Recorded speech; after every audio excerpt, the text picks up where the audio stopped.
This channel does not promote any violent, harmful, or illegal activities. All content provided by this channel is meant for an education purpose only. রাজ্য পুলিশের DG Rajib Kumar তিনি exactly কি বলেছেন? যে আইন ভাঙবে ওর আগে প্রথম ব্যবস্থা আছে। এটা নেই কি আমার প্রতি অন্যায় হয়েছে এই জন্য আমি আইন ভাঙতে পারি, এরকম কোনো আইন নেই। और এখানে যেখানে যে চালা ঘরে লাগাচ্ছে যদি কোনো কিছু জিনিসটা ভাঙে ওটাকে আমি প্রথম আমরা ইনশোর করব লোকটা বানাতে পারে, তারপরে দরকার হলে প্রশাসন ভাঙবে। এটা যে কিছু হলে যে করবে ওদের ইমিডিয়েটলি অ্যারেস্ট হবে। আর এখানে এই জন্যই আপনাদের সঙ্গে আমার অফিসার সঙ্গে বলবো যারা বাড়ি ভেঙেছে ওদেরকে আগে ব্যবস্থা করব।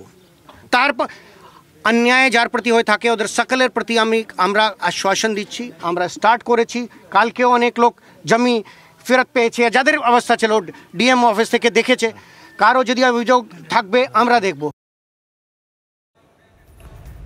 শুনলাম তার বক্তব্য। এই মুহূর্তে আমি একটু প্রতিক্রিয়া জানবো। আমার সঙ্গে এই মুহূর্তে টেলিফোন লাইনে রয়েছেন সিপিএম নেতা সুজন চক্রবর্তী। সুজনবাবু, আজকে নয় বিগত বেশ কিছুদিন ধরে আজকে বিশেষ করে রাজীব কুমারের তরফ থেকে যা যা শোনা গেল এবং যা উদ্যোগ, এটা আপনারা কিভাবে দেখছেন? সন্দেশখালীতে কি তাহলে শান্তি ফিরে আসবে? সরকার শান্তি ফেরাতে চাইছে এরকম কোনো ইঙ্গিত আজও পর্যন্ত কেউ দেখেনি।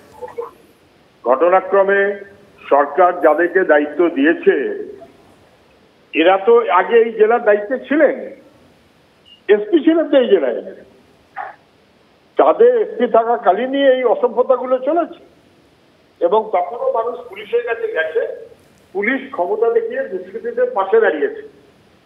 ফলে মানুষ এখন বুঝে গেছে যে ভরসা করার মতো সুযোগ নেই এবং বিশেষ করে রাজীব কুমার 2 মাস আগে যা বলেছেন 2 মাস পরে একই কথা বলেছেন, নতুন কোনো কথা বলতে পারেননি। এবং তার চেয়েও বড় কথা হচ্ছে এই যে 2 দিন ঘুরে আসলেন, ঘুরে এসে কি লাভ হয়েছে না কেউ বুঝতে পারছে না। অথচ সুদীপ্ত সেন উত্তরের দিকে আছে, মুখ্যমন্ত্রীর বার্তা পেয়ে পুলিশ ধরে আনতে পেরেছিল। শাহজাহান যে পূবের দিকে আছে এইটা মুখ্যমন্ত্রী এখনো বার্তা দেননি এবং প্রতিদিন বোঝা যাচ্ছে যে কি ভয়াবহ জ্বলছে এলাকাটা। এখন সেইটা বহিঃপ্রকাশ হয়েছে। এটা এরকম নয় যে নতুন করে জ্বলছে, জ্বলছে গত 2 বছর 3 বছর ধরে জ্বলছে। মানুষ সত্যের শেষ সীমানায়। ফলে মানুষকে ভরসা দেওয়ার মতন করে যদি সরকার চলতে না পারে তাহলে অসুবিধা থেকেই যাচ্ছে। ধন্যবাদ সুজনবাবু আপনার প্রতিক্রিয়ার জন্য। আমরা কথা বলছিলাম সিপিএম নেতা সুজন চক্রবর্তীর সঙ্গে। সুকান্ত মজুমদার কি বলেছেন তার প্রতিক্রিয়ায় আমরা শোনাবো আপনাদের একবার। শেখ শাহজাহানকে পুলিশ লুকিয়ে রেখেছে, আমি পরিষ্কার বলছি। দেখুন, পুলিশ লুকিয়ে রেখেছে, মাঝে বাংলাদেশও পাঠিয়েছিল, আমাদের কাছে সেরকম ইনপুট আছে। মাঝে মাঝে বাংলাদেশ থেকে এপারেও আসছে সে, এবং পুলিশের কথা মতো আসছে, পুরো প্ল্যানিং অনুসারে চলছে।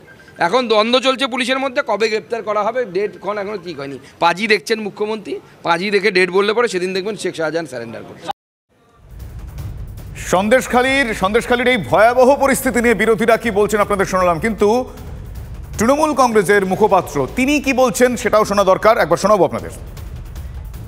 রাজ্য সরকার মাননীয় মুখ্যমন্ত্রীর নির্দেশে সংবেদনশীল ভূমিকা পালন করছে, সহিষ্ণুতা দেখাচ্ছে, মানুষকে ন্যায় বিচার দিচ্ছে।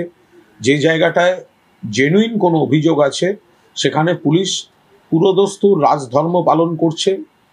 ফলে রাজ্য পুলিশের ডিজি অন্যান্য পদাধিকারীরা সন্দেশখালীতে গেছেন, যাচ্ছেন, যোগাযোগ রাখছেন, শান্ত করছেন।